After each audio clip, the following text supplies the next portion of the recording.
Several weeks ago, FinCEN penalized a trust company known as Kingdom Trust to the tune of $1.5 million for violations of the Bank Secrecy Act. Specifically, this was in regard to their deficiencies in identifying and reporting suspicious transactions. Even though this was a penalty levied against a trust company, there are lessons to be learned for all financial institutions.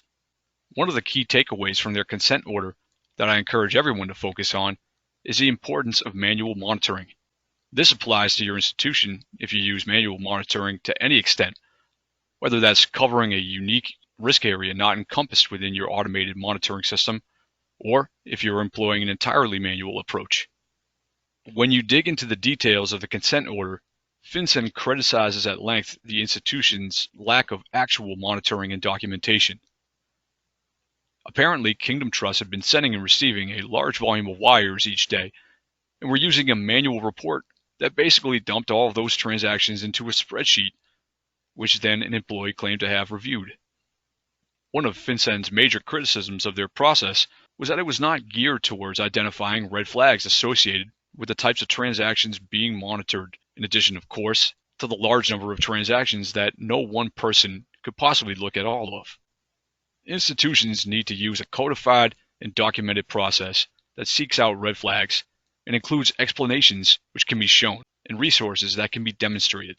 In other words, approach it like you were building an automated system of your own. For each report, define the purpose, what type of suspicious activity. Identify the key risk indicators and set the parameters upon those, and then build the report. If you're using Excel, ideally what you end up with is a report that has customers listed by row with columns for key risk indicators and a column to record the results of your analysis. Additionally, we recommend including a separate tab with the detailed transaction information in that same workbook for reference. Analysts reviewing the report should treat any red flags like they would any alert out of an automated system. Ensure that whatever your review process is, you're able to explain it and demonstrate it to the regulators. When you set the parameters based on key indicators, that will reduce the number of individual transactions you need to look at, yes, but it also targets the high-risk activity, ensuring that you have the resources to do a more in-depth analysis upon likely suspicious activities. This is exactly what the regulators talk about when they use the term risk-based approach.